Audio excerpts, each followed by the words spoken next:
ఏవండి, నేను కార్ నేర్చుకుంటానండి. ఏమ్మా కోడల పిల్ల, కారు నేర్చుకుంటావా? ఎందుకమ్మా? మీరేమైనా అంతకుముందు ఏమైనా రాయల వారి కుటుంబమా? అలా అని కాదత్తమ్మా, ఇంట్లో పాప ఉంది కదా, ఆయన లేనప్పుడు ఎప్పుడన్నా ఎమర్జెన్సీకి ఉపయోగపడుతుందని. ఎందుకే నువ్వు ఊళ్ళో ఊరేగానే పోయేదానికి పచ్చిపెట్టి నాటం పెట్టుకుంటావు ఎందుకే? అది కూడా నా మనవరాలనే. అత్తమ్మ అత్తమ్మ, పాపకి జ్వరంగా ఉందత్తమ్మా, ఒళ్ళు కాలిపోతుంది. త్వరగా వాడికి ఫోన్ చేయవే. ఆయన ఎత్తుకోవట్లేదు అత్తమ్మా. ఇప్పుడు ఏం చేయాలమ్మా? ఏం చేయాలా?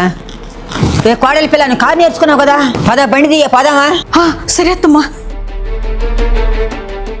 ఏమేమి కోడలి పిల్ల, అర్జెంట్ గట్రా చెప్పండి అత్తమ్మా.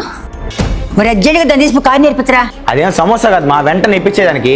ఎట్లా తొందరగా నేర్పించేది దానికే? వద్దు, నువ్వే కదమ్మా వద్దన్నావు. ఒరే, నువ్వు ఇంట్లో లేనట్టు బుడ్డపాపకు జ్వరం వచ్చినట్టు కలొచ్చిందిరా. ఏం చేయాలి అర్థం కాకపోతే కోడలే కాపాడిందిరా. అంతేలే, ఇలాంటి అద్భుతాలు జరిగితే తప్ప మీరు మారరు కదా. సరేలే, నేర్పిస్తాలే.